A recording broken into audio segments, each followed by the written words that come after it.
अस्सलाम वालेकुम नाज़रीन, प्रोग्राम हेल्थ टॉक में मैं आपकी मेज़बान अरसला ताहिर। और जैसे कि नाम से जाहिर है, ये प्रोग्राम हेल्थ के हवाले से, हमारी और आपकी सेहत के हवाले से इस पर बात होती है। और जो वो बड़े बूढ़े कहते हैं ना जी, जान है तो जहान है, तो बिल्कुल ऐसा ही है। जब तक आप अपनी सेहत का ख्याल नहीं रखते, तब तक आप ज़िंदगी को इंजॉय नहीं कर सकते। अच्छे बुरे हालात जो कुछ भी हो, आप ना पार्टीज़ इंजॉय कर सकते हैं, ना कुछ भी, इवन के रिश्ते भी इंजॉय नहीं कर सकते। तो सेहत का ख्याल रखना बहुत ज़्यादा ज़रूरी है। और इसी सिलसिले की ये एक और कड़ी, यानी कि आज का एपिसोड। आज भी हम बात करेंगे आपके और हमारे घरों में जो उठने वाले मसाइल होते हैं। ज़ाहिर है हमारे घर में बुज़ुर्ग भी है, और कभी कभी ऐसा भी होता है कि कुछ ऐसे मसाइल होते हैं जो न सिर्फ बुज़ुर्ग बल्कि बच्चों में भी पैदा हो जाते हैं, और हम बड़े हैरान और परेशान होते हैं कि ऐसा क्यों हो गया। ये सेहत तो सिर्फ सेहत की ख़राबी तो हम सिर्फ एक सर्टन एज तक ही एक्सपेक्ट करते हैं कि इस एज में पहुंचेंगे तो सेहत की ख़राबी हमारे जहन में बनी हुई होती है। लेकिन अब कुछ हमारा लाइफ स्टाइल ऐसा हो गया है, कुछ खाना पीना ऐसा हो गया है, सब कुछ इसमें हम अगर करें तो इंक्लूड होता है। उसके बाद होने ये लगा है कि जो छोटे बच्चे भी हैं या कम उम्र लोग भी हैं, वो भी मुख्तलिफ शिकायत जो है वो लेकर हॉस्पिटल में आपको नज़र आते हैं। बहुत ज़्यादा रश आपको हॉस्पिटल्स में नज़र आता है, और हम चाहते हैं कि इस रश को कम किया जाए और आपकी और हमारी सेहत के हवाले से बात की जाए। और आज जिस टॉपिक पर हम बात करें, बहुत ज़्यादा लोगों को, मुझे ऐसा लगता है, अच्छी तरह उसकी अवेयरनेस नहीं है। वैसे तो हमें यूँ लगता है कि ज़रा हड्डियों में कुछ काम नहीं कर रहा है या हाथ सही से मूव नहीं कर रहा। जी हाँ, बिल्कुल, मैं बात कर रही हूँ ऑर्थोपेडिक की, और सॉरी मैं बात कर रही हूँ जी फिजियोथेरेपी की। और होता ये है कि ज़्यादातर इसको जो हम एसोसिएट करते हैं ना फिजियोथेरेपी को, वो मोस्टली होता है कि हाथ में दर्द है, हड्डियों में दर्द है, चला नहीं जा रहा है, वज़न नहीं उठ रहा, तो इसका मतलब है कि हमें फिजियोथेरेपी की तरफ जाना है। लेकिन इसके अलावा भी बहुत कुछ है। इसके अलावा क्या क्या कुछ है, आज ये हम सब जानेंगे डॉक्टर मोहम्मद मेहरान हैदर से। अस्सलाम वालेकुम and welcome to the show. Thank you so much. And thank you so very much कि आपने टाइम निकाला। और बड़ा सीरियस टॉपिक है ये, बहुत सारे लोगों को अवेयरनेस ही नहीं है। अगर मैं ये कहूँ कि पहले तो पता चले लोगों को फिजियोथेरेपी है क्या, तो गलत नहीं होगा, है ना? जी बिल्कुल। तो पहले तो आप मुझे यही बताएंगे, what is physiotherapy? Physiotherapy is actually non pharmacological treatment, जिसमें हम मेडिसिन के बगैर ट्रीटमेंट करते हैं एक्सटर्नली। अच्छा, सही। बॉडी के मसल्स को स्ट्रॉन्ग करते हैं ताकि जो प्रॉब्लम के साथ हमारे पास पेशेंट आया है उसको बैक टू नॉर्मल लेके आया जाए। Okay. Back to normal means rehabilitate करें उसको। रिहेबिलिटेट जब पेशेंट होगा वो अपने नॉर्मल एक्टिविटीज़ की तरफ आएगा, that is considered in physiotherapy.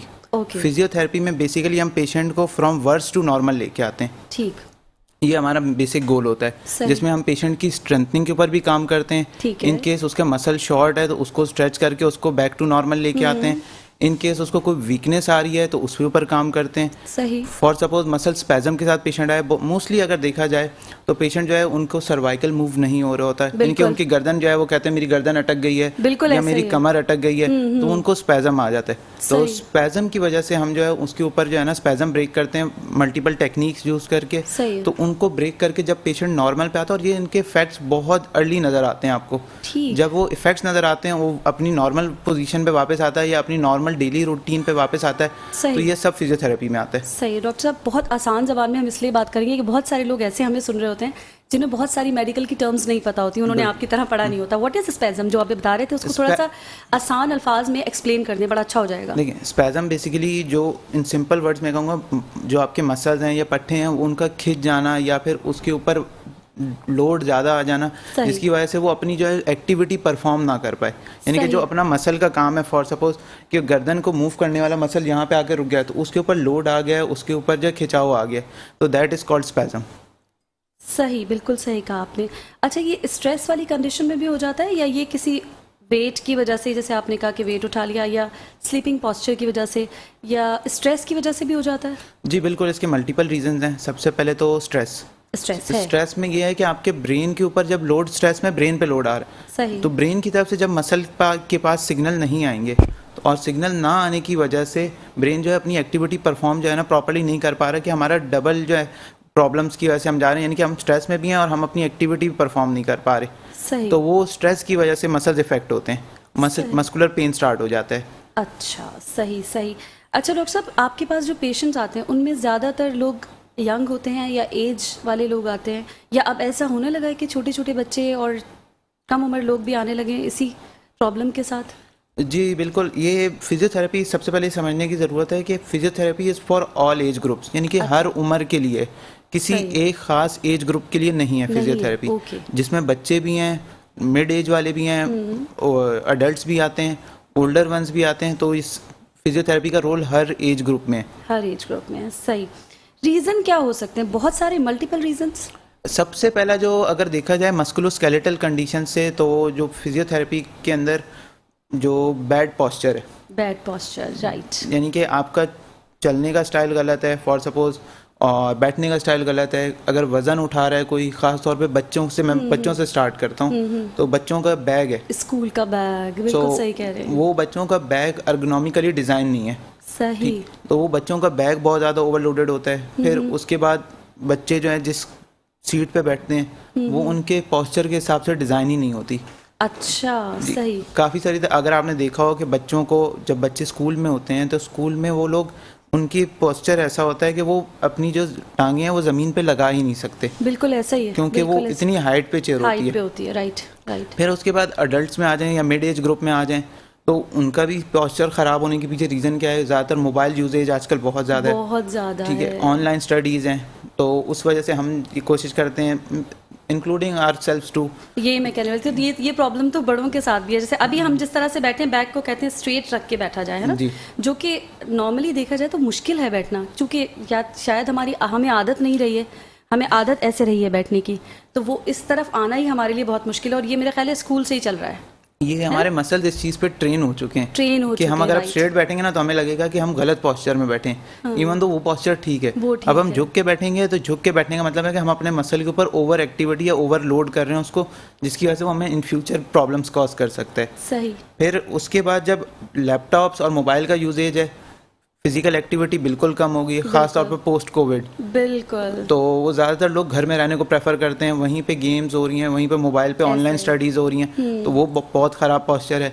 फिर उसके बाद आप आ जाएं थोड़े से ऊपर की एज ग्रुप में, जैसे ऑफिस वर्कर्स हैं, बैंकर्स हैं, तो वो उनका ज़्यादा देर बैठने की वजह से प्रॉब्लम स्टार्ट होते हैं। वो बैठने की वजह से जब उनको प्रॉब्लम स्टार्ट हो रहा है तो उनका बैक इफेक्ट हो रहा है, फिर उसके बाद उनके जो है सर्वाइकल इफेक्ट हो रहा है, उनके जो है फुट, ये इफेक्ट हो रहे हैं। तो इन चीज़ों के ऊपर करना है।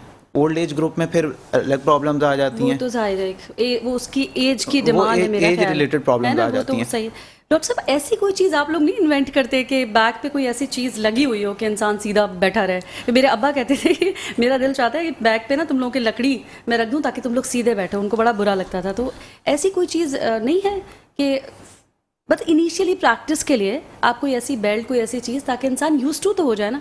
अब अभी हम लोग वो हैं, थोड़ा सा डांट पड़ती है तो सीधे हो जाते हैं, या फिर बहुत ज़्यादा प्रॉब्लम्स आ जाए तो उसके बाद समझ में आता है अच्छा हम यहाँ गलत थे। तो कोई ऐसी चीज़ आप लोगों ने नहीं इन्वेंट की कि बैक पे ऐसे लगा ली जाएगी कुछ अरसे, उसको आप ट्रीटमेंट का पार्ट कर लें? ऐसा हो सकता है या है? जी है तो ज़रूर बताइए। बिल्कुल है। अब देखें, जैसे फॉर सपोज सर्वाइकल के प्रॉब्लम्स के साथ कोई आता है, उसका सर्वाइकल के कर्व वगैरह का प्रॉब्लम है, तो हम उसको सर्वाइकल कॉलर की तरफ रिकमेंड करते हैं। उसके बाद अगर कोई पेशेंट हमारे पास आया है पॉस्चरल इश्यूज़ के साथ, तो पॉस्चरल बेल्ट आता है एक, जो कि डिज़ाइन हुआ है अर्गोनॉमिकली, तो पॉस्चरल बेल्ट हम रिकमेंड करते हैं। कोई लंबर के प्रॉब्लम्स के साथ आया है तो उसको हम लंबोसेक्रल कोर्सेट भी रेफ़र करते हैं। अच्छा। तो यही चीज़ें जो है ना, ये अलग अलग पोजीशंस और अलग अलग सेगमेंट्स के बेल्ट्स हैं। सर्वाइकल का अलग है, थोरेसिक का अलग है, लंबर का अलग है।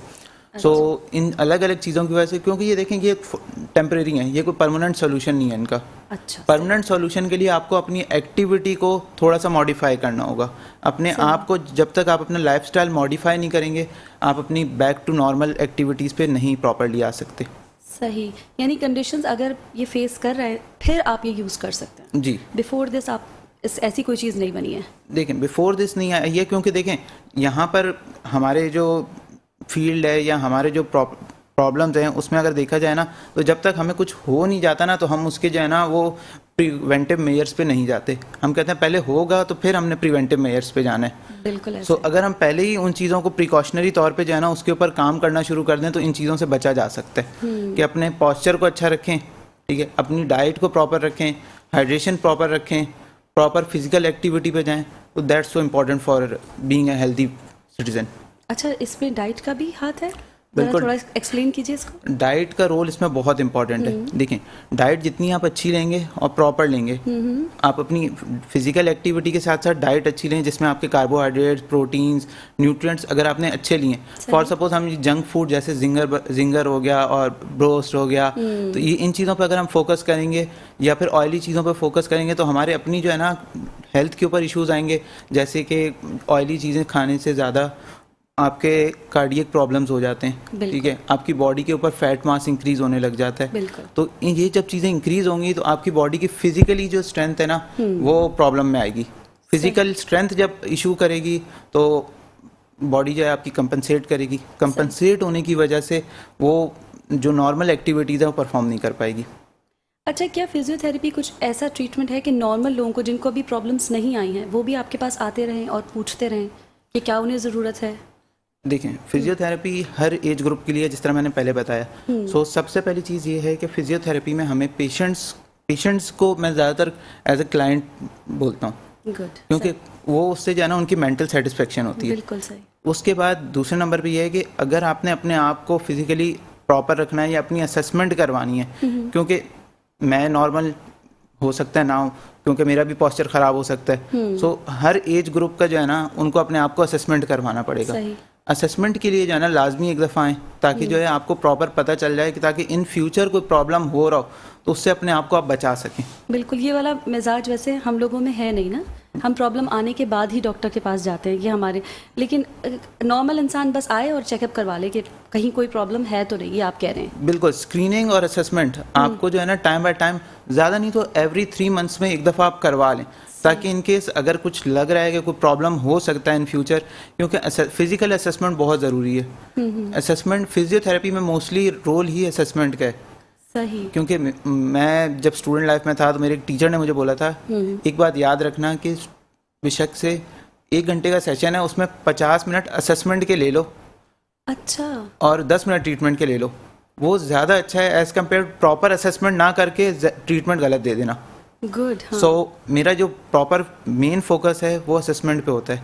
जब आपने असेसमेंट अच्छी कर ली, आप डायग्नोसिस पे प्रॉपर पहुंच गए हो, तो आप ट्रीटमेंट अच्छी कर लोगे। सही, बिल्कुल सही कह रहे हैं। और हमारे असेसमेंट तक मेरे ख्याल पहुंचते ही जब प्रॉब्लम शुरू हो जाती है, बल्कि काफ़ी आगे तक पहुंच जाती है। तो ये जो असेसमेंट है ये हर एज ग्रुप का इंसान को चाहिए, छोटे बच्चों को भी लेके आना चाहिए कि इनको भी चेक कीजिए। देखिए, असेसमेंट के लिए अभी जो डॉक्टर ईसा कर रहे हैं वो ये होता है, वो कैंप्स अरेंज कर रहे हैं, सेमिनार अरेंज कर रहे हैं, स्कूल में एक्टिविटीज़ अरेंज कर रहे हैं, ताकि वहाँ जाके हम अवेयरनेस सेशंस दें, लोगों को बताएं कि फिजियोथेरेपी है क्या, आपने अपना पोस्चर कैसे करेक्ट रखना है, इन फ्यूचर आप प्रॉब्लम से कैसे बच सकते हैं। तो ये डॉक्टर ईसा की बहुत अच्छी एक इनिशिएटिव है उनका। और उसके अलावा ये है कि असेसमेंट हर एज ग्रुप का डिफरेंट है, हर कंडीशन का अलग है। फॉर सपोज ऑर्थोपेडिक का अलग होता है, मस्कुलोस्केलेटल का अलग है, न्यूरोलॉजिकल का अलग है, कार्डियक का अलग है, जीरियाट्रिक्स का अलग है, स्पोर्ट्स रिहैब का अलग है। तो ये सारी चीज़ें बिल्कुल अलग अलग, एक दूसरे से बिल्कुल डिफरेंट है। डॉक्टर साहब, इस वक्त हमारे साथ एक लाइव कॉलर भी हैं और आपके लिए यकीनन सवाल होगा। जी, अस्सलाम वालेकुम। वालेकुम सलाम। प्यारे डॉक्टर साहब, एक क्वेश्चन आपसे करना है। जी जी। ये है कि मेरे कज़न हैं, उनकी 52-53 साल उम्र है, तो गिर गए थे तो उनका सर्वाइकल वाली जगह पे चोट वगैरह आ गई थी, वो तो ठीक हो गया, मतलब ना काफ़ी दिन से वो मेडिसिन वगैरह ले रहे हैं। लेकिन अभी जो एज सच जो प्रॉब्लम है ना, वो जब बगैर स्टिक के चलते हैं तो ज़्यादा दूर तक चल नहीं पाते, फिर उन्हें स्टिक का सहारा लेना पड़ता है। कहते हैं, चाहता हूँ कि बैलेंस वो संभाल नहीं पाते। काम काज तो सारा करते ही है, गाड़ी भी चला लेते हैं, ऑफिस भी जाते हैं, लेकिन स्टिक उनके साथ होती है। और उल्टे हाथ में नमनेस है, और मतलब उल्टे हाथ और पैर में खिंचाव ऐठन देनता होती है, जो कभी कम हो जाती है, कभी ज़्यादा हो जाती है। तो इसकी एक्सरसाइज काइंडली आप बता दीजिए, और क्या खाने पीने में करना चाहिए कि इससे फ़ायदा हो, क्योंकि ऑपरेशन वाला ऑप्शन तो आप छोड़ दें। अगर कोई ऑपरेशन का कहता है किसी भी चीज़ का, तो आपको पता है ये कामयाब नहीं है और अपने आप को हलाकत में डालने वाली बात होगी। और फीसेस डॉक्टर साहब इतनी ज़्यादा लोग लेते हैं, लोग कहते हैं यार बस मर जाओ तो बेहतर है, ऐसे डॉक्टरों के पास जाओ ही नहीं जो फीस लेकर सब कुछ ही बिगवा देते हैं। तो काइंडली ज़रा मुझे इसका जवाब दे दीजिएगा, बड़ी मेहरबानी होगी। अस्सलाम वालेकुम। जी डॉक्टर साहब। नहीं, बहुत अच्छी चीज़ है ये कि इनको फिजियोथेरेपी के बारे में पता था। ठीक है, सबसे पहली चीज़ ये है कि इनका बैलेंस आउट हो रहा है, इट मीन्स दैट कि something happens in the brain. सही। ठीक है, जब भी बैलेंस आउट होता है तो ब्रेन के अंदर एक पार्ट है सेरिबेलम, अच्छा ठीक, वहाँ पे पैथोलॉजी स्टार्ट होती है। सही। और हिस्ट्री ऑफ फॉल बता रहे हैं। उसके बाद वो बोल रहे हैं हाथों में नमनेस आ रही है, तो इनके सर्वाइकल के वर्टिब्रा इम्पिंज किए हैं, जिसकी वजह से नर्व इम्पिंज हुई है, जो पूरे हाथों में उनको जो है ना नमनेस आ रही है। मतलब लेवल होते हैं सर्वाइकल के अंदर जो पूरे इसके अंदर आपके फिंगर्स तक जो है ना वो जिसको कहते हैं कि ट्रेवल कर रहे हैं, सही। तो वो प्रॉब्लम कर रहे हैं। उसके अलावा बैलेंस इश्यूज कर रहे हैं, सही। तो बैलेंस इश्यूज की वजह से आपका सेरिबेलम के अंदर प्रॉब्लम है। अच्छा, तो सही। इसमें जो मोस्ट इम्पॉर्टेंट ये है कि आप जो है नर्व स्ट्रेचेस करें। नर्व स्ट्रेचेस जो हैं वो इजीली जो है ना आपको गूगल वगैरह पे मिल जाते हैं। इन केस के आपको जो है ना फर्दर असेसमेंट करनी है तो आप फिजियोथेरेपिस्ट के पास जाएं। सही। और दूसरे नंबर पर बैलेंस जो एक्टिविटीज़ हैं आपकी, बैलेंस की जो एक्सरसाइजेज हैं, जो सेल्फ एक्सरसाइजेज, जैसे वन लेग स्टैंडिंग हो गया, आप चेयर को होल्ड करके आइज क्लोज कर लें, अच्छा, ये बहुत ज़्यादा बैलेंस में इनका रोल है। फिर उसके बाद सिट स्टैंड एक्सरसाइजेज होती हैं, वो करवाएं। ठीक। उसके बाद जो बैलेंस के लिए साइड वॉक है, साइड वेज वॉक होती है, अच्छा। वो बहुत इंपॉर्टेंट होती है, बैलेंस उससे बहुत अच्छा आ जाता है। सही डॉक्टर साहब, इसकी हम डिटेल ज़रूर लेंगे। इस वक्त एक और कॉलर हमारे साथ हैं। जी अस्सलाम वालेकुम। वालेकुम सलाम।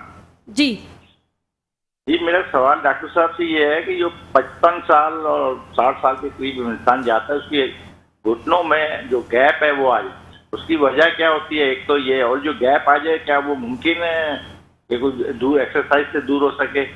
और उसके लिए क्या ये कहेंगे? ये क्योंकि आम सी चीज़ है, चलने में आप देखा होगा हम शहर में बहुत ज़्यादा आ रहा है। अस्सलाम वालेकुम। अच्छा, सबसे पहले तो एक चीज़ मैं क्लियर कर दूं, घुटनों में गैप नहीं आ जाता, घुटनों में गैप कम हो जाता है। अच्छा, ये तो आम ख्याल तो यही है कि घुटनों में गैप आ गया। घुटनों में गैप आ जाना मतलब गैप बढ़ रहा है, तो इसका मतलब वो अच्छा साइन है। घुटनों में अच्छा। गैप कम हो जाना ये प्रॉब्लम होता है कि बोन टू बोन आपस में टकरा रही है, सही। जिसकी वजह से पेन आ रहा होता है। सही। तो इसमें जी फिजियोथेरेपी का बहुत इंपॉर्टेंट रोल है। इसको सही। नी ऑस्टियोआर्थराइटिस कहते हैं। अच्छा, अब ये कंडीशन पे डिपेंड करता है, ये कौन सी कंडीशन में, इसके ग्रेड्स होते हैं। ठीक है। जैसे 0 ग्रेड का मतलब है कि आप बिल्कुल नॉर्मल हो, ठीक है। 1 का मतलब होता है माइल्ड पेन, सही। 2 में होता है आपके ऑस्टियोफाइट्स फॉर्मेशन, के बोन के अंदर से पार्ट्स उसके जो है ना छोटे छोटे निकल रहे होते हैं, अच्छा, तो वो आपको पेन कर रहे होते हैं। 3 में वो ऑस्टियोफाइट्स दूसरी बोन में आपस में जो है ना टकराने लग जाते हैं और स्पेस रिड्यूस होने लग जाता है। अच्छा, और 4th जो इसकी स्टेज है उसमें बिल्कुल बोन टू बोन आपस में टकरा जाते हैं, अच्छा, अच्छा, तो अच्छा, दैट इज सही। Called knee osteoarthritis. सही। तो अब ये डिपेंड करता है कि कौन से ग्रेड पे हैं। तो ग्रेड 0, 1, 2 एंड 3 का स्टार्ट हो तो उसमें फिजियोथेरेपी बहुत इंपॉर्टेंट रोल प्ले करती है। अच्छा, 4 में भी लोग फिजियोथेरेपी की तरफ जाते हैं, बट ये है कि उसमें जो प्रॉपर जो एक रोल होता है वो TKR, टोटल नी रिप्लेसमेंट। ओहो, तो बहुत तो वो जब बोन आपस में कर रही होती है तो वो टोटल नी रिप्लेसमेंट में ग्रेड 4 में जाना पड़ता है। सही। ग्रेड 3 तक हम फिजियोथेरेपी से ये है कि मसल को स्ट्रेंथ देते हैं, सही। मसल की स्ट्रेंथ पे काम करते हैं, ठीक। उस पे जो है स्पेस जो रिड्यूस हो रहा है उसके ऊपर काम करते हैं। सही। क्योंकि मसल की स्ट्रेंथ जितनी अच्छी हो जाएगी नी ऑस्टियोआर्थराइटिस में, उतना ज़्यादा जो है ना गैप जो है ना वो उसको कंपनसेट कर लेगा। सही। डॉक्टर साहब, एक कॉलर और हमारे साथ हैं। जी अस्सलाम वालेकुम। हेलो। जी जी अस्सलाम वालेकुम। वालेकुम सलाम। जी कहिए। मैं शहनाज बात कर रही हूँ। मुझे ये मालूम करना, मेरे गिर गई थी मैं, तो मेरी हड्डी में फ्रैक्चर आ गया, रीढ़ की हड्डी में फ्रैक्चर आ गया था। वो मुझे पहले पता नहीं चला, बाद में वो MRI करवाया तो पता चला, और रीढ़ की हड्डी जो है वो टेढ़ी जुड़ गई है। तब उसकी वजह से वो तो अब सही नहीं हो सकती, उसकी वजह से मेरी साइटों में दोनों तरफ जो है बहुत पेन होता है, जब तक कोई पेन किलर ना खाऊं। उसकी कोई मुझे एक्सरसाइज बताएं या कोई चीज़ बताएं, मैं क्या करूं? जी डॉक्टर साहब। अच्छा देखिए, हड्डी टेढ़ी जुड़ जाने में ये होता है कि भाई उसमें आपके मसल्स कंपनसेट करते हैं। फॉर सपोज एक जगह है वो बिल्कुल सीधी है, अब उसको अंदर अगर कोई टेढ़ापन आ गया तो वो दूसरे को कंपनसेट करेगा। सही। ठीक, कंपनसेशन की वजह से उनकी किसी जगह से वो कह रही है मेरी दोनों टांगों में दर्द आ रहा है। जी बिल्कुल, तो ज़ाहिर है वो इस- बैलेंस आउट है ना उनका। बैलेंस आउट हुआ है, वो प्रॉपर जो है ना वो अलाइन नहीं हुआ है, इसको कहते हैं मेल अलाइन या miss align.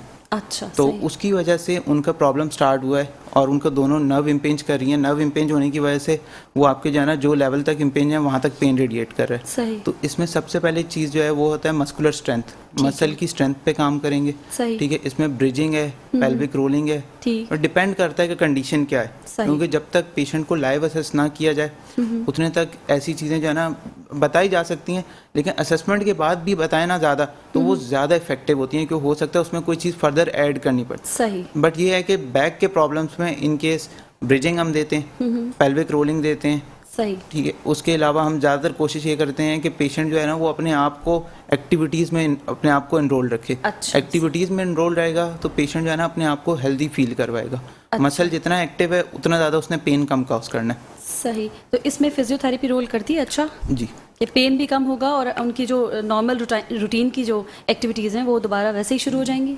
Physiotherapy basically pain management और स्ट्रेंथ ट्रेनिंग पे काम करवाते हैं। ठीक है। तो जित पेन मैनेज करके उसको स्ट्रेंथ पे लेके आएंगे तो वो फिजियोथेरेपी का इंपॉर्टेंट रोल है उसमें। सही। अच्छा डॉक्टर साहब, ऐसा आम ख्याल ये है कि फिजियोथेरेपी ज़रा स्लो प्रोसेस है, ऐसा है?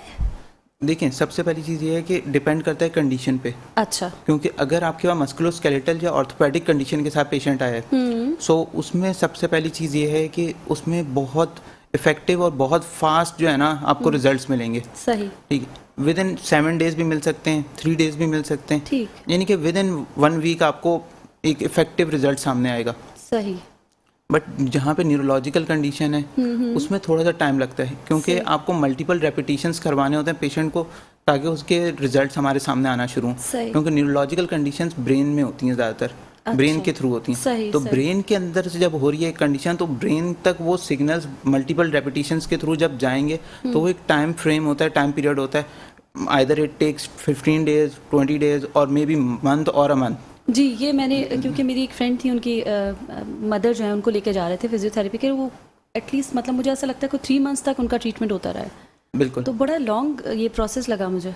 न्यूरोलॉजिकल ट्रीटमेंट्स जो है ना वो थोड़े से लंबे चलते हैं। न्यूरोलॉजिकल कंडीशन जो है वो थोड़ा सा टाइम लेती हैं, लेकिन जब उनके इफेक्ट्स नज़र आना शुरू होते हैं तो पेशेंट खुद उस चीज़ से सेटिस्फाई होता है कि हाँ, मैं इस कंडीशन के साथ आया था और अब मेरा ये कंडीशन है। सही।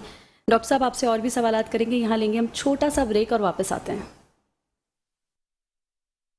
जी। और यहाँ पर सिलसिला जारी है। इस वक्त हम बात करें डॉक्टर मेहरान हैदर से और साथ साथ बड़े सारे सवालात हैं हमारे पास आपसे पूछने के लिए। अभी हम बात कर रहे थे कि ज़रा लॉन्ग प्रोसेस है, तो इसमें आपने ख़ास टर्म जो थी मेरे ख्याल है न्यूरोलॉजिकल का आपने कहा कि ये थोड़ा लॉन्ग टर्म में चलता है। इसके अलावा जो कंडीशन है जैसे ऑर्थोपेडिक, अगर मैं इसकी बात करूँ तो ये भी थोड़ा लॉन्ग टर्म वाला ट्रीटमेंट है?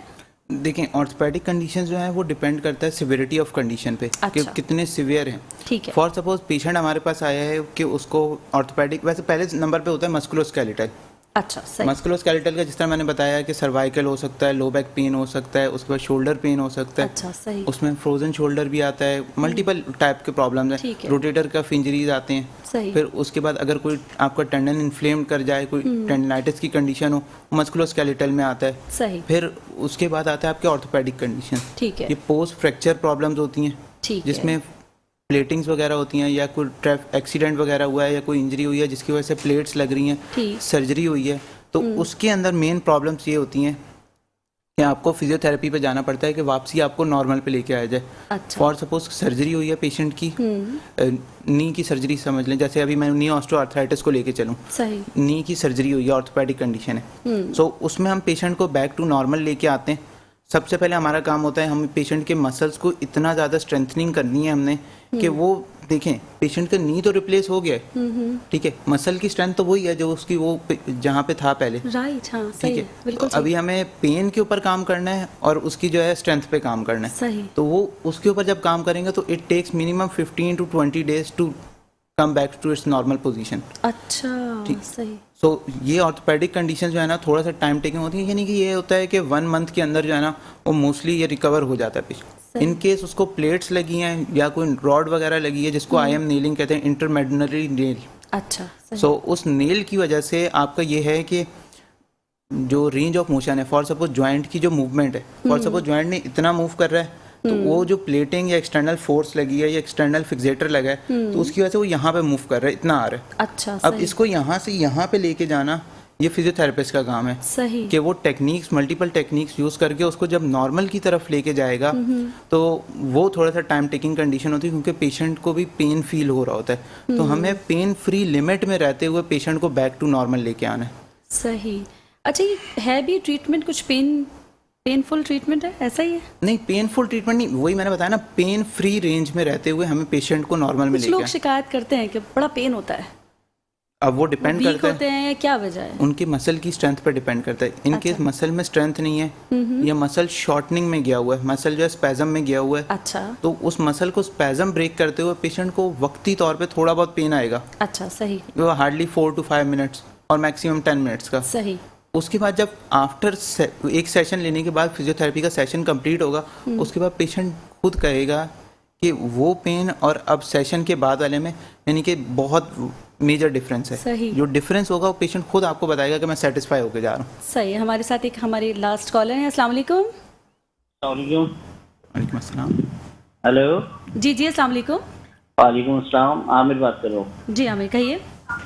अच्छा, मेरे जो है ना बहुत पट्ठों में और मोरों में शदीद तकलीफ रहती है और बिल्कुल अभी तो सुबह उठता हूँ तो उंगलियां खड़ी हुई होती हैं, हड्डियों में, एक जोड़ों में दर्द होता है, बहुत ज़्यादा तकलीफ है, घुटनों में, हड्डियों में। इसका कोई इलाज बताएं डॉक्टर साहब। जी डॉक्टर साहब। अच्छा देखिए, सबसे पहले जो मॉर्निंग स्टिफनेस है वो डिपेंड करता है कि हो सकता है कि विटामिन डी की डेफिशिएंसी हो इनकी, जिसकी वजह से विटामिन डी की वजह से उनको बोन्स में पेन आ रहा है। सही। ठीक है, नंबर 1 थिंग इज़ दैट। ठीक है। सेकंड थिंग इज़ दैट कि अगर इनका प्रॉपर न्यूट्रिशन नहीं है या प्रॉपर जो है वाटर इनटेक नहीं है, अच्छा, तो इससे भी फर्क है। वाटर इनटेक अगर आपका अच्छा नहीं है ना, तो मसल में आपके जो है ना वो उस तरह की हाइड्रेशन ही नहीं होगी। ये बड़ी आपने की पॉइंट हो गया ये आज का, कि ठीक ठाक मसाइल तो पानी से हल हो रहे हैं। देखिए, अब फॉर सपोज मैं आपको एक एग्जांपल दूं एक पौधे की, कि पौधे को अगर पानी लग रहा है तो वो सही है, ठीक है। जब पानी नहीं है उसके पास, उसने मुरझा जाना है। बिल्कुल सही। सेम कंडीशन मसल की भी है कि अगर आप पानी अच्छा ले रहे हैं तो मसल के अंदर जो है वाटर कंटेंट ज़्यादा है। अच्छा। जब आपने पानी नहीं पी रहे अच्छा या पानी कम पी रहे हैं, तो वो मसल ने भी जो है ना उसने साइज श्रिंक करना है अपना। ओह माय गॉड, ये तो हम हमेशा से जो सुनते आए थे, ये तो सिर्फ इसको एसोसिएट करते हैं मिल्क के साथ। मिल्क, पानी तो मैं फर्स्ट टाइम सुन रही हूँ। मिल्क का रोल जो है वो बोन के स्ट्रेंथ पे। ठीक है। ठीक है, मसल्स जो है वो आपके, जब वाटर इनटेक अच्छा होगा आपका, तो मसल उतना ज़्यादा जाना आपका अच्छा पावर में होगा। गुड। मसल का साइज अच्छा होगा, आपकी एक्टिविटीज़ जो है नॉर्मल होंगी, आप खुद अपने आप को फ्रेश फील करवाएंगे। इसीलिए कहते हैं पानी जितना ज़्यादा पी सकते हैं आप पिएं। सही, ज़बरदस्त बात बता दी। और ये बड़ा आसान इलाज है मेरे ख्याल है। पानी तो हर घर में मौजूद होता है और जितना आप पानी पियेंगे उतना ये सेहत की तरफ भी जा रहे हैं। अच्छा, इनको जो शिकायत है आपने कहा मॉर्निंग स्टिफनेस, इसमें भी क्या लोग आते हैं कि चलें भाई फिजियोथेरेपी कर दें? देखिए, सबसे पहले इसमें हम विटामिन डी लेवल चेक करवाते हैं। अच्छा सही। ठीक है, विटामिन डी लेवल जो है वो अक्सर तौर पे जब पेशेंट धूप नहीं ले रहा या फिर जो है लोग धूप नहीं ले रहे सुबह, खास तौर पे जो फजर के बाद की धूप है, सही। जो सूरज की जो है ना किरण जो सुबह सुबह निकलती हैं, वो आप लें, वो स्ट्रेट फॉरवर्ड आपके पास विटामिन डी है। सही। उसमें आप जो है ना 10 मिनट 15 मिनट जाके वॉक कर लें, ठीक है। वो इसके लिए बहुत अच्छा रोल होगा। अच्छा, मॉर्निंग स्टिफनेस के लिए। दूसरे नंबर वाटर, जो जैसे मैंने बताया वाटर और जो मॉर्निंग वॉक है ये करें। बाकी ये है कि विटामिन डी के जिस तरह दूध वगैरह हो गया या दही वगैरह हो गया ये खाएं, वही प्रोटीन और वगैरह प्रोटीन इंटेक अपना अच्छा करें, और विटामिन डी का लेवल अपना चेक करवाएं। इन केस वो कम होता है तो विटामिन डी पे काम करें। अच्छा, पानी के लिए भी हमारी अंडरस्टैंडिंग जो है ना कुछ समझ नहीं आती। कोई कहता है 12 ग्लास, कोई कहता है 8 ग्लास, कोई कहता है 15 ग्लास, कोई कहता है 16 ग्लास, यहाँ तक मैंने सुना। उसके बाद कहते हैं अगर ज़्यादा पी लिया तो नई नई प्रॉब्लम्स और शुरू हो जाएंगी।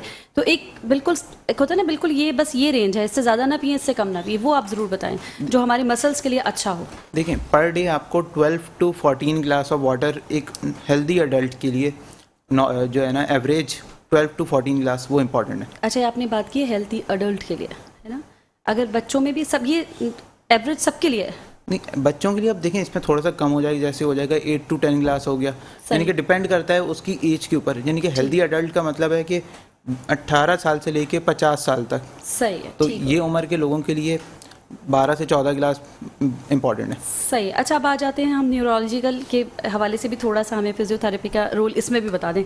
देखिए, न्यूरोलॉजिकल कंडीशन सबसे पहले समझने की ज़रूरत है कि न्यूरोलॉजिकल कंडीशंस हैं क्या। ठीक है। सबसे पहले स्ट्रोक, फालिज, अच्छा।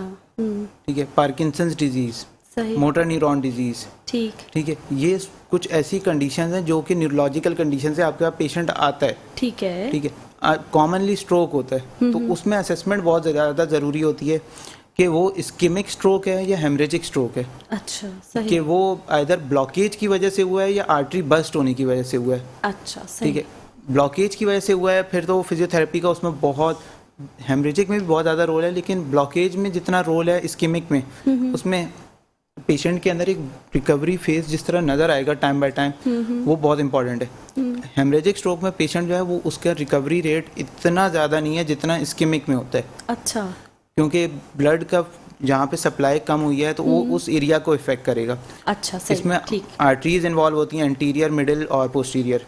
सही। तो ब्रेन के अंदर है, ये जो मेडिकल टर्म्स फील्ड से जिनका ताल्लुक है उनको इजीली समझ आ जाएगा। आप आसान जबान में समझाएं कि आसान- हर किसी को समझ आ जाए। तो है ना, एक आम इंसान को, एक आम आदमी को जिसको इतनी ज़्यादा अवेयरनेस नहीं है, उसको हमें अवेयरनेस देनी है, तो उसको जितना आसान कर सकते हैं उस अंदाज में समझाएं। देखें, सबसे पहली चीज़ ये है कि जब स्ट्रोक होता है तो सबसे पहले वो उसको वीकनेस फील होगी। ठीक है, ठीक है, तो उसके बाद वो असेसमेंट के लिए जाता है न्यूरोलॉजिस्ट के पास या न्यूरो सर्जन, न्यूरो फिजिशियन जाएंगे उनके पास, वो उनके टेस्ट वगैरह करवाएंगे, वो लिखेंगे रिकमेंडेड फॉर फिजियोथेरेपी। ओके, सही। ठीक है, अब हमें जो सबसे पहला काम होता है ना, पेशेंट को न्यूरोलॉजिकल कंडीशन में उसको आउट ऑफ बेड करना है। अच्छा, सही। यानी कि पेशेंट वो होते हैं कि भाई इनको फालिज का अटैक हो गया है तो इनको बेड पे डॉक्टर ने रहने का कहा है, तो उन्होंने ये डॉक्टर के कहने का मतलब है कि बेड पे रहें, वो अपनी एक्टिविटीज जो उनकी हैं वो थोड़ी सी कम कर दें। डॉक्टर का कहने का मतलब ये नहीं है कि आपने थ्रू आउट बेड पे ही रखना बिल्कुल है। बेड पे रहना, यही समझ आया। हमारा जो सबसे इम्पोर्टेंट रोल है उसको पेशेंट को अपने नॉर्मल रूटीन पे लेके आना है। ठीक है। पेशेंट को जितनी वो एक्टिविटीज हैं उसकी, बेशक से वो दिन में अगर 10 आउट ऑफ 10 कर रहा था तो आफ्टर स्ट्रोक वो अगर फॉर सपोज वो 0 कर रहा है, सही। तो जो फिजियोथेरेपिस्ट का इनिशियल जो गोल होगा वो उसको 5 तक लेके जाना है विद इन 1 मंथ, कि वो 1 मंथ में उसको इतना करना है उसने पेशेंट को कि वो अपनी 5 एक्टिविटीज खुद से परफॉर्म करे। अच्छा, जबरदस्त। ठीक, स्ट्रोक का अटैक होने के बाद मैं एक बहुत कॉमनली बात है जो मैं बता रहा हूँ, जिस साइड का स्ट्रोक होता है, फॉर सपोज लेफ्ट साइड का स्ट्रोक है, तो उस साइड से पेशेंट्स को कभी भी होल्ड करके ना उठाएं। इससे आपने अगर सुना हो कि इसको फालिज का अटैक हुआ था, उसके बाद इनका कंधा निकल गया, जी जी जी जी जी जी, तो वो बिल्कुल। कभी भी ना करें, क्योंकि उसमें मसल वीकनेस में होता है, बिल्कुल। लिगामेंट बिल्कुल आपके लेग्स होते हैं। तो सही। जब वो प्रॉब्लम में है पेशेंट, तो आपने उसको उसी साइड से पुल उसी करके साइड से उठा उठा लिया, लिया, सही। तो वो शोल्डर उसका जो है ना डिसलोकेट हो जाएगा, वो यानी कि जो अच्छे की तरफ जा रहा होगा वो और वर्स की और तरफ चला माइनस हो जाएगा। जाएगा, बिल्कुल तो सही। एक ये, दूसरे ठीक। नंबर पे एक छोटी सी चीज और है कि जिस तरफ का स्ट्रोक हुआ है पेशेंट को, फॉर सपोज लेफ्ट साइड का स्ट्रोक है, तो पेशेंट के जो रूम की एंट्रेंस है, फॉर सपोज डोर है, ठीक है, वो लेफ्ट साइड पे ही करें, क्योंकि वो जब भी कोई आएगा या जाएगा पेशेंट वो लेफ्ट साइड पे मूव करके देखेगा उसको, बिल्कुल तो सही। वो उसकी ऑटोमेटिकली एक्टिविटीज और ब्रेन की इन्हेंसमेंट वो कर रहा होगा। अरे वाह, ये कितनी मतलब छोटी छोटी सी चीज़ें हैं, और इसके बाद मतलब इतने अच्छे पॉजिटिव, हमें ये बेसिक्स नहीं पता होते ना, तो मसाइल बढ़ जाते हैं कम होने के बजाय।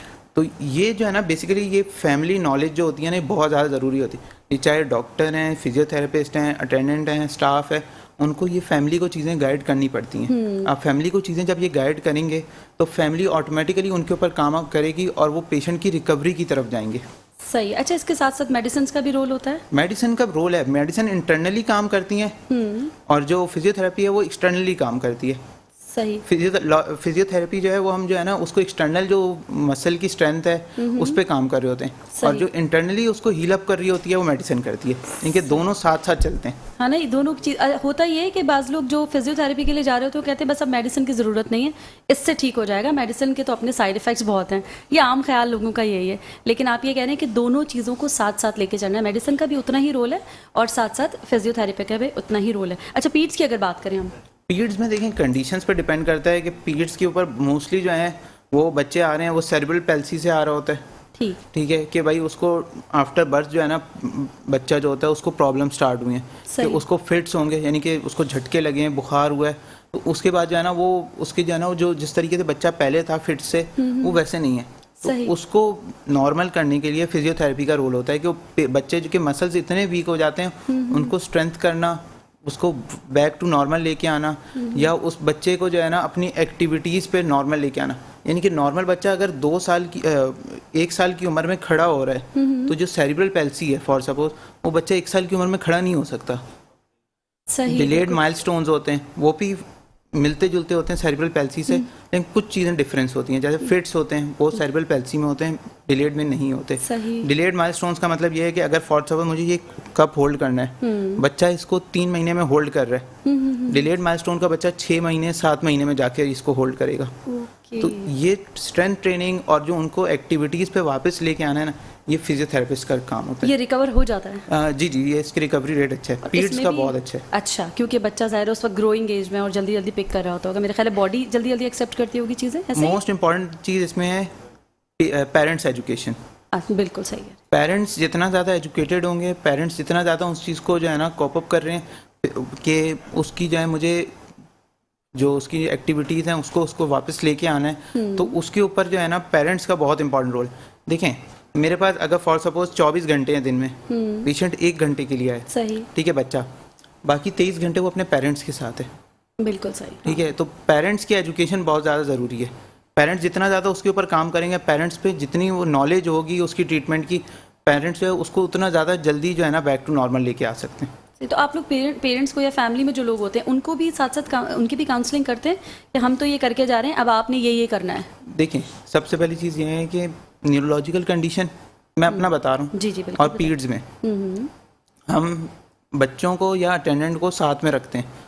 सही, ठीक है, बच्चों के पेरेंट्स को साथ रखते हैं, ख़ास तौर पे मदर को। ठीक है, ठीक है, तो उससे ये होता है कि जब मदर उनके साथ हैं तो वो उसको जो है ना गाइड करती हैं बच्चे को, या बच्चे को घर पे खुद भी करवा लेती हैं। सही, न्यूरोलॉजिकल कंडीशन में अटेंडेंट को साथ रखने के पीछे रीज़न ये है कि फॉर सपोज जो कुछ घर में एक्टिविटीज़ मैं करने के लिए दे रहा हूँ तो वो अटेंडेंट करवाएगा। ठीक है, क्योंकि दिन में 23 घंटे जब वो अपने अटेंडेंट और घर वालों के साथ हैं तो वो दिन में 3 से 4 दफ़ा अगर वो एक्टिविटीज़ परफॉर्म करेंगे ना, सही, और 5वीं दफ़ा मेरी पास आएंगे एक दिन में, तो वो उसका जो है ना आपको ज़्यादा इफेक्टिव रोल मिलेगा।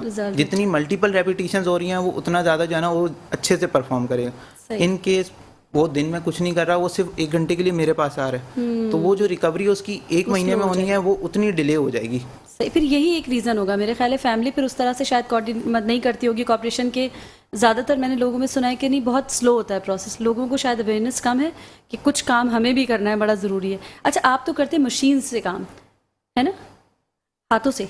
देखिए, मशीन्स का और फिजियोथेरेपी का रोल जो है, फिजियोथेरेपी एक्चुअल में है कि फिजिकली काम करना है। जी बिल्कुल, ठीक है, उसमें मशीन्स भी इन्वॉल्व हैं, उसमें इलेक्ट्रोथेरेपी भी इन्वॉल्व है, उसमें मैनुअल थेरेपी भी इन्वॉल्व है। सही, ठीक है, इलेक्ट्रोथेरेपी में 10 सीटिंग पैड, मसाज गन्स और कोल्ड पैक्स वगैरह ये सारी चीज़ें काउंट हो जाती हैं।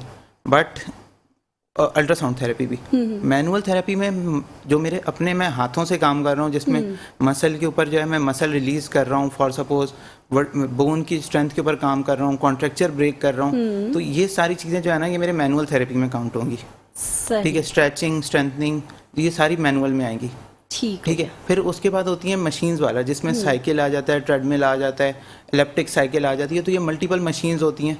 तो इनको जो है ये पोस्ट जब आपके मसल स्ट्रेंथनिंग में जाने लगता है तो आप इसको फिर उसके ऊपर लेके जाते हो। सही, डॉक्टर साहब इसको मैं तफसील से पूछूंगी, अभी इस वक्त एक कॉल है। जी, कौन हमारे साथ? अस्सलाम वालेकुम। जी वालेकुम सलाम।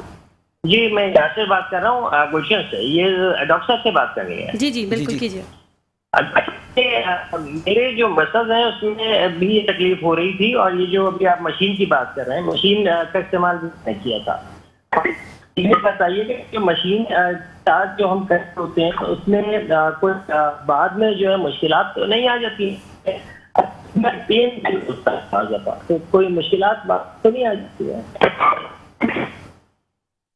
जी डॉक्टर साहब। अच्छा, देखिए, वो कह रहे हैं मशीन्स का मैंने इस्तेमाल कर रहा हूँ, ठीक है, तो अगर मैं छोड़ देता हूँ तो बाद में मुश्किलात तो नहीं आती। साइड इफेक्ट्स हमें यही होता है। देखें, सबसे पहले ये है कि मशीन्स का जो आप आई थिंक सो ये जिम मशीन्स की बात कर रहे हैं, तो जिम मशीन्स में ये है कि साइकिल होती है, ट्रेडमिल होती है और मल्टीपल मशीन है। तो अगर आपका मसल अच्छी स्ट्रेंथ में आ गया है तो आप उस चीज़ को कैरी ऑन करें।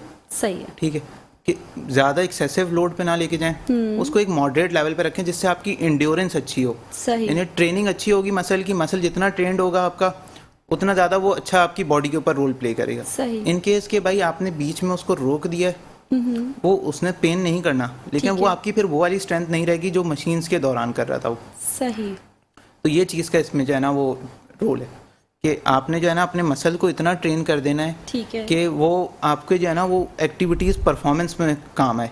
सही सही, तो साइड इफेक्ट नहीं है, आप ये कह रहे हैं? नहीं, साइड इफेक्ट नहीं। हाँ, आप कोई और उसके साथ कोई और काम कर रहे हैं, फॉर सपोज आप कह रहे हैं कि मुझे फॉर सपोज मुझे अपनी जो है ना हाथों पे काम करना है, तो मैंने हैंड के लिए जो है ना मशीन्स का काम। सही। अब फॉर सपोज आप ज़्यादातर मैंने जो चीज़ देखी है कि वहाँ पर लोग जो है ना साइकिल गए हाथ की वजह से थे, वहाँ साइकिल भी कर रहे हैं, ट्रेडमिल भी कर रहे हैं, तो वो आप जब उसके ऊपर एक्सेसिव लोड डालेंगे अपनी बॉडी के ऊपर, आपने प्रॉब्लम यहाँ पे था, आप घुटनों का भी कर रहे हैं, उसके अलावा जो है ना आप वॉकिंग वगैरह भी उस पर कर रहे हैं मशीन पे, तो फिर वो आपको प्रॉब्लम्स कॉज करेंगी। ये ज़ाहिर प्रॉपर एक गाइडेंस हो ना, उसके साथ चलें तो मेरा ख्याल है फिर ऐसे मसाइल नहीं आते। होता ही है कि कुछ थोड़ी सी इन्फॉर्मेशन गूगल करके और इधर उधर लोगों से पूछ के लोग शुरू हो जाते हैं और उसके बाद फिर बड़े बड़े मसाइल हो जाते हैं। हर चीज़ का इलाज जो है वो गूगल में नहीं होता है, डॉक्टर के पास प्रॉपर जाना पड़ता है। बेसिकली गूगल के अंदर जो है ना चीज़ें आधी लिखी हुई हैं, सही, बिल्कुल Google can easily B change, मतलब यह है कि वो उसको आप इजीली एडिट कर सकते हैं, बट उसका प्रॉब्लम नहीं है। मेन चीज़ इस वक्त जो है वो पेशेंट के ऊपर जाना काम करने के, पेशेंट को कितने ज़्यादा आप गाइड कर सकते हैं। सही, जो गाइडेंस लेवल पेशेंट का होगा ना वो सबसे ज़्यादा इंपॉर्टेंट है। सही, बिल्कुल सही। अच्छा जी डॉक्टर साहब, अब हम थोड़ा सा बात कर लेते हैं कार्डियो पर भी, इस पर इसका भी क्या रोल है? देखिए कार्डियो का ये होता है pre and post surgical rehabilitation. ठीक है, ठीक है, पेशेंट को अगर फॉर सपोज हार्ट अटैक हुआ है तो पेशेंट को बोला गया है कि आप एंजियोप्लास्टी कराएं, पहले एंजियोग्राफी करवाएं फिर एंजियोप्लास्टी करवाएं। एंजियोग्राफी में पता चलता है कि पेशेंट एंजियोप्लास्टी में जाएगा या कैबेज में जाएगा। Cabbage is actually bypass. अच्छा डॉक्टर साहब, इसको हम अभी आगे लेके चलते हैं। एक कॉलर इंतजार कर रहे हैं, जल्दी से उनकी प्रॉब्लम का जवाब दे देते हैं। जी अस्सलाम वालेकुम, कौन हमारे साथ? जी वालेकुम सलाम, मैं अस्मा बात कर रही हूँ। मैं हार्ट पेशेंट भी हूँ और मुझे मालूम ये करना है कि जो मैं एक्सरसाइज करती हूँ उसके या मैं अपने तौर पे कर रही हूँ फिजियोथेरेपी टाइप, तो क्या हार्ट पेशेंट जो है वो कर सकती है? मतलब यानी कि दिल के ऊपर कोई मसाइल तो नहीं, या मुझे किसी से कंसल्ट भी करना चाहिए? जी डॉक्टर साहब, ये हमारे टॉपिक से ही रिलेटेड इन्होंने सवाल कर लिया जिस पर हम बात कर रहे थे। चलिए देखें, यही चीज़ मैं बता रहा था कि पहले मैं इनका जवाब दे दूं फिर मैं जी इसके ऊपर बिल्कुल, आता हूं। पहले इनको जवाब दीजिए। सबसे पहले देखें जी, कार्डियक कंडीशंस में आपको इंड्योरेंस ट्रेनिंग में जाना होता है। सही है, आपके अपने मसल्स को इतना आपने जो है ना ट्रेन करना है कि आप कोई भी एक्टिविटी परफॉर्म कर रहे हो ना तो आप वो इजीली परफॉर्म कर लें। एथलीट्स जो होते हैं सही, वो इतना ज़्यादा अच्छा कैसे परफॉर्म कर रहे होते हैं क्योंकि उन्होंने अपने मसल्स को, खास तौर पे कार्डियक मसल्स को इतनी इंड्योरेंस करवा ली होती है सही, ट्रेनिंग के थ्रू, मल्टीपल ट्रेनिंग के थ्रू, कि वो थकते नहीं है। नंबर 1। नंबर 2 वो है कि उनका सांस नहीं फूलता। ठीक, कार्डियक के पेशेंट मोस्टली उनका सांस फूलने लग जाता है। सही सही तो जब सांस नहीं फूल रहा होता तो उनका इट मीन्स के मसल की स्ट्रेंथ और ट्रेनिंग अच्छी है। सही सो सही। हमें बेसिकली कार्डियक पेशेंट्स की भी स्ट्रेंथ और इंड्योरेंस पे काम करना ठीक है। हो गया डॉक्टर साहब, हम मजीद आपसे बात करेंगे। इस वक्त यहाँ वक्त हो गया छोटी सी ब्रेक का, जल्दी से जाते हैं और वापस आते हैं। आपने कहीं नहीं जाना, हमारे साथ रहना है। Welcome back. और जी डॉक्टर साहब, हम बात कर रहे थे कार्डियो पर, कॉलर भी उस हवाले से हमसे सवाल करेंगे, उसी को कंटिन्यू करते हैं। देखिए मैंने बताया इंड्योरेंस ट्रेनिंग पे काम करते हैं। ठीक है, जब पेशेंट को कोई प्रॉब्लम हो, कार्डियक प्रॉब्लम हो, लेफ्ट साइड हार्ट पेन हो, तो सबसे पहले वो डिफरेंशिएट करना पड़ता है कि हार्ट पेन है, ये हो सकता है कोई मस्कुलर पेन है, एपिगैस्ट्रिक पेन है। ठीक है, इन केस वो हार्ट पेन होता है तो फिर हम जाते हैं, उसके पहले सबसे पहले जो कार्डियक सर्जन होते हैं वो जाते हैं एंजियोग्राफी पे। सही, उससे वो असेस करते हैं कि आइदर पेशेंट एंजियोप्लास्टी में जाएगा या ओपन हार्ट सर्जरी पे जाएगा। अच्छा सही, ठीक है, एंजियोप्लास्टी हो, ओपन हार्ट सर्जरी हो, या फिर प्लान में ये हो कि ये एंजियोग्राफी में डिसाइड हुआ कि ये बगैर जो है ना उसके सर्जरी के पेशेंट जो नॉर्मल की तरफ आ सकता है। सही, तो पेशेंट के अंदर जो हमारा मेन रोल होता है बीइंग अ फिजियोथेरेपिस्ट, वो हम जो उस पर काम करेंगे, नंबर 1 थिंग इज दैट कि हम उसकी इंड्योरेंस ट्रेनिंग पे काम करेंगे। ठीक, ठीक है, उसके हार्ट रेट को, ब्लड प्रेशर को, उसके अलावा उसके ऑक्सीजन सैचुरेशन को मॉनिटर करेंगे टाइम बाय टाइम। अरे ये मतलब ये तो चेन हो गई ना, हर चीज एक दूसरे के साथ इंटरकनेक्टेड है सारी। इंटरकनेक्टेड है, राइट। सो जब उन चीज़ों को हम मॉनिटर करके चलेंगे तो पेशेंट को विद टाइम हम उसको नॉर्मल पे लेके आएंगे। ठीक है, ठीक है, ये मैं आपको बता रहा हूँ नॉन सर्जिकल में। सही, अब सर्जिकल में आएंगे उसमें भी ये चीज़ें हम नोट करेंगे। ठीक है, लेकिन उसमें फेजेज आ जाते हैं। अच्छा, फेज 1, फेज 2, फेज 3। सही, फेज 1 में हम सबसे पहले जो हॉस्पिटल के अंदर जो उसकी रिहेबिलिटेशन हो रही है, आउट ऑफ बेड मोबिलाइजेशन है या फिर उसकी जो है नॉर्मल रिस्पिरेटरी एक्सरसाइजेज हैं, कार्डियोपल्मोनरी एक्सरसाइजेज हैं, जो हॉस्पिटल के अंदर वो कर रहा है जब पोस्ट सर्जरी, तो that is known as phase 1। वहां से जब डिस्चार्ज होगा पेशेंट आएगा आप फिजियोथेरेपिस्ट के पास कार्डियोपल्मोनरी रिहैब में। सही, तो वहां पर फिजियोथेरेपिस्ट जो उसको 8 वीक्स का प्रोटोकॉल होता है, प्रोटोकॉल 8 वीक्स का, 8 वीक्स का जो इंटरनेशनल प्रोटोकॉल है, सही, बिल्कुल ठीक। तो उसके अंदर हम पेशेंट को उसकी सारी एक्टिविटीज़ पे नॉर्मल लेके आते हैं, स्लोली प्रोग्रेस करते हैं, सही, जिसमें हम पेशेंट के हार्ट रेट को मॉनिटर कर रहे होते हैं, उसके एक गोल सेट करते हैं कि पेशेंट को 2 महीने बाद, पेशेंट अगर यहाँ से लेके फॉर सपोज 500 मीटर वॉक कर रहा है तो 2 महीने के बाद पेशेंट जो है हमें वो 3 किलोमीटर 4 किलोमीटर वॉक जो है ना विदाउट एनी इशू करके दिखाएगा। अरे वाह, ठीक, जबरदस्त। तो इस तरीके से हम गोल सेट करते हैं। ठीक जब है। गोल सेट हो रहे हैं तो पेशेंट जो है वो अपनी एक्टिविटीज़ प्रॉपर कर रहा है। सही, फिर हम उसके साथ साथ जो है ना वो सर्जन के साथ भी कंसल्ट करवा रहे होते हैं पेशेंट को, ताकि वो अपनी जाके जो है ना वो जो उसकी इम्प्रूवमेंट हो रही है तो वो अपने जो है ना कंसल्टेंट के साथ जाके डिस्कस करे, ताकि इन केस उसको कोई मेडिकेशंस में डिफरेंस करना है कि मतलब मेडिकेशंस जो है कम करनी है या मेडिकेशंस वही लेके चलनी है या मेडिकेशन को चेंज करनी है, तो वो भी वो करता रहता है पेशेंट साथ में। और साथ में हम जो है अपना रोल प्ले कर रहे होते हैं, हम उसको नॉर्मल एक्टिविटीज़ पे, एंड्योरेंस ट्रेनिंग पे लेके जा रहे होते हैं, स्ट्रेंथ ट्रेनिंग पे लेके जा रहे होते हैं, उसकी जो सांस में प्रॉब्लम हो रहा होता है खासतौर पे ओपन हार्ट सर्जरी के बाद, तो उसके ऊपर रोल प्ले कर रहे होते हैं ताकि उसकी ऑक्सीजन सैचुरेशन जो है ना वो नॉर्मल की तरफ रहे और वो अपनी एक्टिविटीज अच्छे से परफॉर्म कर सके। सही। अच्छा, ये जो क्योंकि दिल का मामला है ये तो इसमें और जितनी प्रॉब्लम्स अभी हमने डिस्कस की उससे ज़रा ज़्यादा टाइम लगता है?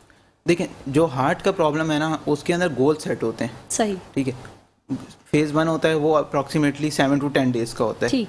फेज़ 2 अप्रॉक्सीमेटली 2 months का होता है। सही। फेज़ 3 जो होता है जिसमें पेशेंट जो है जब हमारे पास से चला जाता है तो उसको हम घर के लिए कुछ चीज़ें दे देते हैं, ठीक है, कि ये आपने घर पे परफॉर्म करनी ही करनी है। सही। तो फेज़ 3 होता है। तो ये अप्रॉक्सीमेटली जो कार्डियक वाला होता है ये आपको होता तो ये बहुत लंबा प्रोसेस है, लेकिन अप्रॉक्सीमेटली 6 महीने तक जो होता है ना ये आपको अपना बहुत अच्छे से लेके चलना होता है, यानी कि सारे अपनी जो काम कर रहे हैं, अपनी मेडिकेशन है, वो टाइम बाय टाइम आपने उसको जाना मॉनिटर भी करना है और टाइम बाय टाइम अपने कंसल्टेंट से भी जाना है। सही। यानी ऑर्थोपेडिक से या हम न्यूरोलॉजिकल प्रॉब्लम की बात करें तो उससे थोड़ा सा ज़्यादा टाइम लग रहा है इसमें, आप ये उससे ज़्यादा सेंसिटिव भी है कार्डियक का। हाँ, सेंसिटिव तो ऑब्वियसली बिल्कुल है। और बच्चों की अगर हम बात करें तो उसमें भी थोड़ा हल्का हाथ है। सबसे ज़्यादा अगर आप कह रहे हैं कि बहुत ज़्यादा सीरियस ऑब्जर्वेशन भी रखनी है और बड़ा प्रॉपर फॉलोअप के साथ चलना है तो वो है कार्डियक, है ना? ऑब्जर्वेशन सब में रखनी है, ठीक है। इसमें देखें सबसे पहले जो है ना वो कार्डियक होता है, उसमें आपको सबसे ज़्यादा जाना अपना फोकस बहुत क्लियर रखना है। सही। ठीक है। दूसरे नंबर पे पीड्स, अच्छा, न्यूरोलॉजिकल, ऑर्थोपेडिक कंडीशन देखें सिवियरिटी कहीं पे भी बढ़ सकती है, वो तो जाहिर ऑब्वियसली किसी डिपेंड्स अपॉन द कंडीशन। बिल्कुल सही। सही है, लेकिन जो होता है सबसे ज्यादा होता है ना वो पीड्स और कार्डियक कंडीशंस होती हैं। अच्छा। न्यूरोलॉजिकल हो जाता है, न्यूरोलॉजिकल में पेशेंट ये होता है कि उसको वीकनेस हो जाती है, हमें उसकी स्ट्रेंथ पे काम करना है, बट कार्डियक कंडीशंस में हमें उसके हार्ट रेट, उसके ऑक्सीजन सैचुरेशन, ब्लड प्रेशर को मॉनिटर करके चलना है, बहुत सारी चीज़ों को लेके चलना। और सब आपके पास ज़्यादातर जो पेशेंट आते हैं वो किस एज ग्रुप के आते हैं और किन प्रॉब्लम्स के साथ सबसे ज़्यादा आते हैं? मेरे पास ज़्यादातर मस्कुलोस्केलेटल, ठीक है, और न्यूरोलॉजिकल कंडीशंस के पेशेंट है। सही है। ठीक है। और एज ग्रुप जो मोस्टली आजकल मैं देख रहा हूँ ना जो मस्कुलोस्केलेटल के लिए वो आ रहा है 18 years to 35 years। क्या समझते हैं इसके रीज़न? इसका सबसे जो इम्पोर्टेंट रीज़न है वो बैड पोस्चर है, बाइक राइडिंग। ओके, यस, ठीक है। क्योंकि हमारे जो बाइक राइडिंग है उसमें बहुत ज़्यादा इसमें प्रॉब्लम्स कर रहे हैं। कुछ बाइक्स वगैरह में जो है ना वैसे ही रोड्स बहुत ख़राब हैं, ट्रैफिक जैम की वजह से हम उसको आगे पीछे बाइक को मूव करवाते हैं, तो उस वजह से भी जो है ना वो आपके मसल जो है वहाँ पे कंपनसेट करते हैं। सही। तो दैट्स वाई जो है ना ये प्रॉब्लम्स ज़्यादा हो रही हैं। अच्छा, एक तो आपने बात की कि पोस्चर को अपने बिल्कुल परफेक्ट रखना है, उसकी प्रैक्टिस ज़ाहिर है आप स्लोली ग्रेजुअली घर पे इंसान शुरू करे कि सीधा बैठे, मोबाइल को कहते हैं ऐसे अपने आई लेवल पे रखें, बिल्कुल आई लेवल पर ऐसे ला के रखें, जो कि इंतहाई मुश्किल काम है। अगर प्रैक्टिस में आप इसको लाने की कोशिश करें। दूसरा स्टेप सबसे पहले पोस्चर, ठीक है, एक्सरसाइज को अपनी डेली रूटीन बनाएं।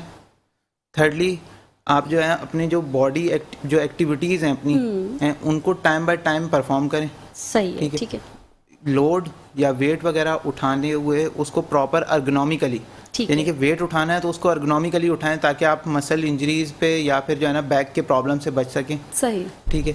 उसके अलावा अपनी डाइट, न्यूट्रिशन, वाटर इनटेक इस पे बहुत अच्छे से काम करें। सही। डॉक्टर साहब, इजाज़त का वक्त हो गया और हम चाहेंगे कि जाते जाते आप एक अच्छा सा मैसेज भी दें और आपसे कहाँ रब्ता किया जाए ये भी ज़रूर बताइएगा। देखिए, सबसे पहली चीज़ तो ये है कि अपनी डाइट को अच्छा करें, पोस्चर जो है अपना प्रॉपर करें, उसके अलावा अपनी स्ट्रेंथ के ऊपर जो है ना काम करें, वाटर इनटेक अच्छा बनाएं, उसके अलावा अपनी फ़िज़िकल एक्टिविटीज़ जो है ना उसके ऊपर काम करें।